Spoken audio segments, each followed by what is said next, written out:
존재의 그늘, 소외감은 어디에서 오는가? 분열된 자아와 세계 사이의 간극에 대하여 인간은 태어나는 순간 하나의 독립된 개체로서 세계와 분리됩니다. 어머니의 태내라는 완벽한 일체감에서 벗어나 나라는 개별적 자각을 시작하는 그 찰나부터 인간은 필연적으로 소외의 씨앗을 품게 됩니다. 소외감은 단순히 사회적 관계에서 소외되거나 물리적으로 혼자 남겨지는 외로움과는 결을 달리합니다. 그것은 내가 나의 삶으로부터, 내가 속한 사회로부터, 심지어는 나 자신으로부터도 낯선 타자처럼 느껴지는 근원적인 존재적 위질감입니다. 우리는 왜 풍요로운 물질과 초연결된 통신망 속에서도 이토록 깊은 소외를 느끼는 것일까요? 이 질문에 답하기 위해서는 소외의 철학적 뿌리를 살피고 그것이 현대인의 삶 속에서 어떻게 변주되고 있는지 깊이 들여다보아야 합니다.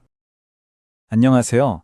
오늘은 소외라는 어쩌면 누구나 한 번쯤 느껴봤을 법한 이 깊고 인간적인 감정에 대해 좀 파고들어 보려고 합니다. 마치 우리 존재에 드리워진 그림자 같은 이 소외감. 대체 어디서 오는 걸까요? 한번 생각해 보세요. 우리는 SNS로 온 세상 사람들과 다 연결되어 있잖아요? 그 어느 때보다 많은 관계 속에서 살고 있는데 이상하게도 왜 더 외롭다고 느끼는 걸까요? 이게 바로 현대사회의 가장 큰 역설이죠. 아마 여러분도 한 번쯤은 이런 생각 해보셨을 거예요. 자, 본격적으로 이야기를 시작하기 전에 소외라는 단어부터 확실히 하고 가죠. 이게 그냥 외롭다랑은 좀 달라요. 철학적으로는 훨씬 더 깊은 개념이거든요.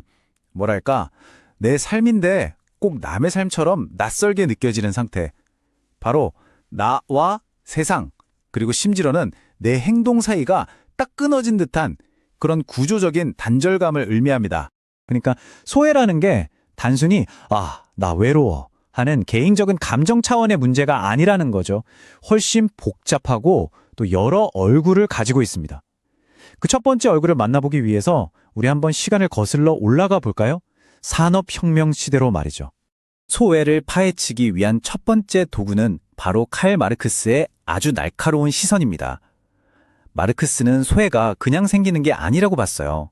자본주의라는 이 특정한 사회 시스템 안에서는 이건 필연적으로 생겨날 수밖에 없는 결과물이라는 거죠. 마르크스한테 노동은 그냥 돈벌이 수단이 아니었어요.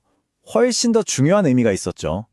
인간은 노동을 통해서, 즉 뭔가를 만듦으로써 세상을 바꾸고 거기에 나라는 흔적을 남기면서 진짜 자기 자신을 실현한다고 본 거예요.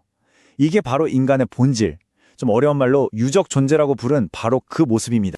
그런데 자본주의가 이 멋진 노동의 본질을 완전히 배신해버린다는 거예요. 마르크스는 이걸 4단계로 나눠서 설명합니다. 자, 첫 번째, 내가 만든 결과물로부터 소외돼요. 내가 만들었는데 이게 오히려 나를 지배하는 이상한 상황이 벌어지죠. 두 번째는요, 노동 과정 자체에서 소외됩니다. 즐거운 창조가 아니라 그냥 먹고 살기 위한 강제 노동이 되어버리는 거죠. 세 번째, 결국 나 자신으로부터 소외됩니다. 내 안에 있는 무한한 가능성이 그냥 꾹꾹 눌리는 거예요. 그리고 마지막 네 번째, 다른 사람들로부터도 소외됩니다. 원래는 함께 일하는 동료인데 어느새 경쟁자가 되어 있는 거죠. 이게 19세기 공장 노동자들한테나 해당되는 먼 옛날 얘기 같으세요? 천만에요. 한번 보세요. 번아웃, 일의 의미 상실, 워라밸 붕괴, 요즘 우리가 입에 달고 사는 이 단어들, 이게 전부 다 오늘날 우리가 겪고 있는 마르크스적 소외의 또 다른 이름일 뿐입니다. 자, 그런데 말이죠. 모든 소외를 다 사회 구조 탓으로만 돌릴 수 있을까요? 여기서 관점을 확 한번 틀어보겠습니다. 어쩌면 사회가 어떻든 상관없이 이 소외라는 건 그냥 인간으로 태어난 이상 피할 수 없는 그런 운명 같은 건 아닐까요? 실존주의 철학자 하이데거는 이런 표현을 썼어요. 우리는 던져진 존재다. 생각해보면 맞잖아요? 우리가 시간이나 장소, 부모님을 고른 게 아니죠. 그냥 이 세상에 툭 하고 던져진 거예요. 이 근본적인 사실, 바로 여기서부터 인간의 불안과 소외가 시작된다는 겁니다. 그리고 여기서 아마 한 번쯤은 들어보셨을 법한 그 유명한 문장이 등장합니다. 장폴 사르트르의 말이죠. 타인은 지옥이다. 와, 정말 강렬하죠? 근데 이게 사람들이 흔히 오해하는 것처럼 인간관계는 다 최악이야, 이런 뜻이 절대 아니에요. 사르트르가 말한 진짜 지옥은 뭐냐면요, 다른 사람이 나를 쳐다보는 그 시선이에요. 그 시선이 나의 무한한 가능성을 쟤는 그냥 저런 애야 하고 하나의 깍지로 정의해버리는 순간, 바로 그때가 지옥이고 그게 바로 소외라는 겁니다. 와, 정말 대단한 통찰 아닌가요? 자, 그럼 지금까지 얘기한 마르크스와 실존주의를 다 합쳐서 21세기, 바로 지금 우리의 현실로 한번 가져와 보죠. 오늘날의 소외는 과연 어떤 새로운 모습으로 우리 앞에 나타났을까요? 이 부분이 현대사회의 변화를 정말 기가 막히게 보여주는데요. 예전의 규율사회는 외부에서 너 이거 해야 돼 하고 억압하는 식이었잖아요. 그런데 지금의 성과사회는 달라요. 넌 할 수 있어 라는 아주 긍정적인 말로 우리 스스로가 우리 자신을 채찍질하게 만들죠. 압박의 주체가 바깥에서 안으로, 바로 나 자신으로 옮겨온 겁니다. 맞아요. 우리는 이제 공장 노동자가 아니에요. 대신 나 자신이라는 하나의 프로젝트를 경영하는 경영자 혹은 기업가가 된 셈이죠. 끊임없이 자기를 개발하고 최적화해야만 해요. 바로 이 지점에서 나 자신이 나로부터 소외되는 기막힌 역설이 생겨나는 겁니다. 그리고 여기에 기름을 붓는 게 바로 디지털, 특히 SNS죠. 삶이 진짜 경험하는 게 아니라 남들한테 보여주기 위해 연출되고 수행되는 걸로 바뀌어버렸어요. 우리는 잘 편집된 내 인생을 멀찍이서 지켜보는 관객이 되어버린 거예요. 자, 그럼 대체 이 지긋지긋한 소외감을 우리는 어떻게 해야 할까요? 그냥 여기에 주저앉아 있어야만 할까요? 아니요. 이 단절된 느낌 속에서 우리는 어떤 의미를 찾아낼 수 있을까요? 지금까지 우리가 살펴본 모든 종류의 소외는요, 결국 하나의 키워드로 모아집니다. 바로 간극, 틈이요.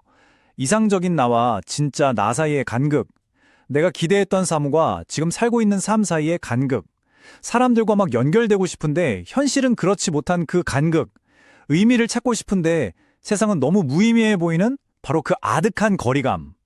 전부 이 간극에서 시작되는 겁니다. 근데 여기서 정말 중요한 관점의 전환이 필요해요. 이 소외를 느낀다는 거, 이거 굉장히 인간적인 특성이에요. 생각해보세요. 돌멩이나 나무가 소외감을 느끼진 않잖아요. 소외감을 느낀다는 건 역설적으로 내가 그냥 기계처럼 자동 모드로 살고 있는 게 아니라는 뜻이에요. 내가 나를 돌아보고 생각하고 있다는 아주 강력한 증거인 거죠. 그러니까 우리의 목표는 이 감정을 어떻게든 없애버리는 게 아니에요. 오히려 그 반대입니다. 그 감정이 뭐라고 말하는지 가만히 귀를 기울여보는 거예요. 소외감은 이제 다 끝났어 하는 절망의 끝이 아니라 이봐, 네 삶에 대해 새로운 질문을 던져볼 때야 하고 보내는 신호 같은 겁니다. 그래서 오늘 여러분께 던지는 마지막 질문은 바로 이겁니다. 지금 여러분이 느끼고 있는 그 소외감은 여러분의 삶에 대체 어떤 질문을 던지고 있나요? 어쩌면 그 질문에 대한 답을 찾아나가는 과정이야말로 이 깊은 소외의 그림자를 뚫고 나아가는 가장 첫 번째 발걸음이 될지도 모릅니다. 소외감을 완전히 제거하는 것은 불가능할지도 모릅니다. 그것은 인간 존재의 그림자와 같기 때문입니다. 하지만 우리는 소외에 대처하는 자세를 바꿀 수 있습니다. 먼저 소외감을 진정한 자아로 돌아오라는 신호로 받아들여야 합니다. 하이데거가 말했듯 세인 속에서 길을 잃었음을 자각할 때 비로소 우리는 본래적 실존을 찾기 위한 여정을 시작할 수 있습니다. 내가 왜 소외감을 느끼는지 묻는 행위 자체가 이미 소외의 사슬을 끊기 시작했다는 증거입니다. 또한 타자와의 단독적 연대가 필요합니다. 기능적이고 목적적인 관계에서 벗어나 서로의 약함과 고독을 있는 그대로 인정하는 환대의 관계를 회복해야 합니다. 내가 소외된 존재임을 인정할 때 비로소 똑같이 소외된 타인을 연민의 눈으로 바라볼 수 있게 됩니다. 소외감은 우리를 아프게 하지만 동시에 우리가 살아있는 의식임을 증명합니다. 그 서늘한 고독의 한복판에서 우리는 비로소 삶의 본질적인 질문들을 던지게 됩니다. 나는 누구인가? 어떻게 살 것인가? 소외는 끝이 아니라 새로운 자아를 창조해 나가는 출발점입니다.